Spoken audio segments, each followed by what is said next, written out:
Hello, my name is Melissa Finley, and this is the presentation called Dueling Dates and Fact Fights, Resolving Evidence Conflicts, Part 1. The fourth element of the genealogical proof standard, created by the Board for Certification of Genealogists, states that we must make a resolution of conflicting evidence to reach a sound conclusion in our genealogical research. But what is conflicting evidence? The Law Dictionary website provides this definition. Conflicting evidence is evidence that is taken from different sources that contradict each other. In this class, part 1 of 2 of Dueling Dates and Fact Fights, we are going to talk about where and why we might find conflicting evidence in our research. In part 2, we'll emphasize solutions and examples, so I hope you'll join me for that session as well. Now, let's discuss some areas where we can find conflicts and why those conflicts occur. Let's start with spelling. Spelling is probably the most common place we're going to find conflicts in our research, and there's several reasons why. One of those is illiteracy, phonetics, and then standardized spelling. So many of our ancestors actually could not read or write, and they didn't know how to spell their name. So therefore, the taxman or the county clerk or whomever the record was created by would just wrote what he heard. Or he might have written the way he thought the name was spelled, or literally just the way the phonetics worked out, so that he would spell it how it sounded. Standardized spelling and high literacy rates are a much more modern concept. So here's an example of several ways you might find the Taylor surname spelled in a variety of records. And this is just a sampling. There's more ways you could find this name spelled. And then there's an example of a first name, Jonathan, which you might find spelled a variety of ways and also abbreviated a variety of ways in the records. In most cases, spelling conflicts can be easily explained because it's simply a variation on the spelling of a name. And you can find other evidence in the documents that corroborates that it's the same person. So in most of my client reports, I actually write a short explanation about spelling variation, and then I choose one standard way to write the name within the report, except when I'm specifically extracting data from the records, and when I'm creating a source citation, I keep the spelling the way it was found in the record for historical accuracy. Okay, let's talk about conflicting evidence in names. Some of the reasons we might have conflicting evidence in names is because, just like now, people would use nicknames, call names, or saints' names for their children. So, for example, the parents name the child Sarah, but when she's young, they start calling her the nickname Sally, and she just continues to use it as she gets older. Or the parents name their son Robert Andrew after his grandfather, but they know from the get-go that they're going to call him by the name Andy, thus the call name. And the parents, especially if they're religious, especially of the Catholic faith, they might give their child one or more saints' names before they give them a given name, or simply just give them saints' names. And the child might go by a different name, a middle name as found on the baptismal record, or just a nickname. So such as the example Mary Magdalene, who is called Maggie. Families also sometimes would reuse names. So for example, I had a family that I researched where they had some twins born in 1824, and I found their baptismal records. They named them Patrick and William. And then late the next year, the family had another singleton baby, and the twins had died, and so they renamed this baby William. And that's a common pattern that you see when child mortality rates were high. So we also come across name changes that cause conflicting evidence in our research. Sometimes a person would go by one name for a portion of their life, and then change their name slightly or drastically later in life. And there are a variety of reasons for this, from differing preferences or trying to hide something or from someone. So I had just a simple example. I researched a woman who went by Emma as a child, but after she married and moved closer to her husband's family, she went by the name Emily. And then finally, when we're speaking of names, I cannot neglect to talk about that we often run into conflicting evidence because there are multiple people with the same name in an area at the same time. So we must acknowledge that in our research and do our best to document and separate each same named person to resolve our conflicts. We can find conflicts in the dates of our ancestors' events and the ages they are listed under from varying records. So one particular reason that we find this is because there was an actual calendar change in between 1750 and 1752. There was a change from the Julian calendar to the Gregorian calendar. The date of the new year changed from March 25th to January 1st. And so if you're dealing with this particular time period in your research, you're going to want to familiarize yourself with the specifics of this calendar change. And I will include a link in the syllabus for a website that shares all the details about this particular calendar change. Next, we look at a variety of records to determine our ancestors' vital event details.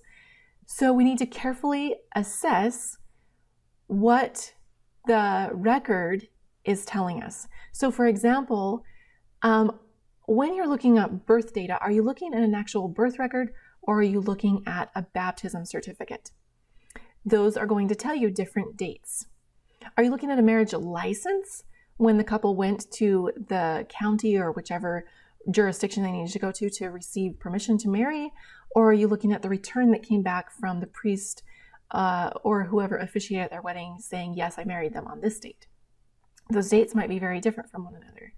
And then when you're looking for a death date, are you looking at a death or burial or probate record? All of those could have different dates on them because of the purpose of the record.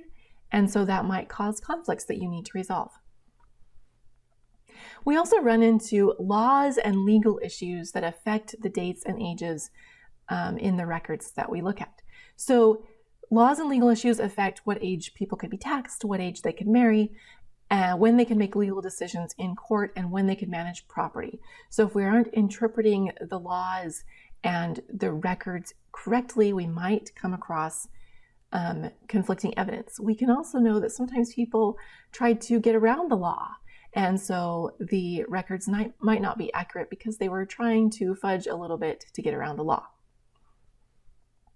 So in general, things like this affect the dates and ages. So men would typically start appearing on tax lists in the US at age 21. Now this can vary by place and time, but men sometimes aged out of the poll tax at 60 in some places and times.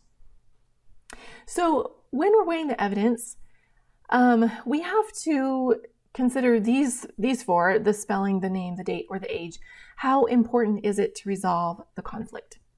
Sometimes on spelling, as long as there's other corroborating evidence in the records, it's not that important to figure out the exact spelling of their name. In other cases, it really does matter, such as if you're dealing with two same name men in this area, you definitely need to resolve that conflict. So if it is important to resolve, keep digging for more evidence to resolve your conflict. If it's not that important to resolve and know the exact date of birth, go ahead and give a brief explanation in your software or in your report or wherever you keep track of your family history, and then move on. So now let's move on to some more complex, conflicting evidence that we can come across in our research. The first is relationships. Just like today, our ancestors' families often included complex relationships of many types, including biological relationships, adopted, and that could be formally adopted or informally, illegitimacy, half relationships, step relationships, and remarriages. So we sometimes come up with conflicting evidence because we don't yet understand the true nature of the relationship between two people. So we need to analyze more or find more evidence to figure out what the nature of the relationship is. Let's talk for a minute about the historic use of the terms senior and junior. For the most part today, they are used to denote a parent-child relationship. However, historically, this was not always the case. Often, men of the same name in a community would use these terms to distinguish between themselves. So the older one would say he was William Sr., the younger man would say he was William Jr., but it did not necessarily signify a parent-child relationship. They might be an uncle and nephew, they might be cousins, or they could even be unrelated. So now let's talk about conflicts involving jurisdictions or places. Boundaries around the world have changed over time. So what was at one time in one county or state or country or province might be in a different country or state or province after a boundary change. Our ancestors also migrated, some very little, but others more than we imagine was possible with former means of travel. But migrate they did, and sometimes this causes conflicting evidence that we must carefully work through to resolve.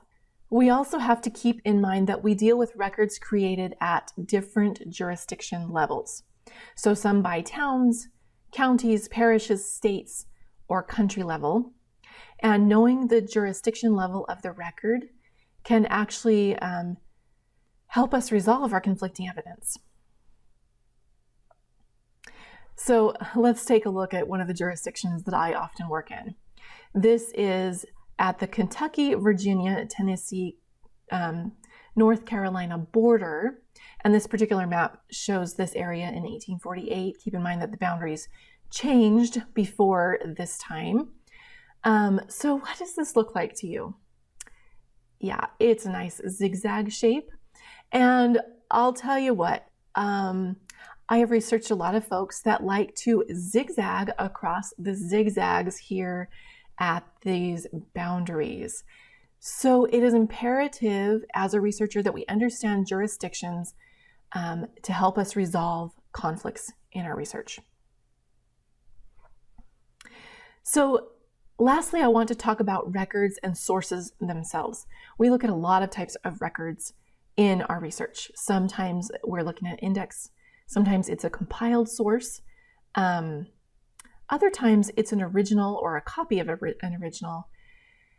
And we need to keep that in mind.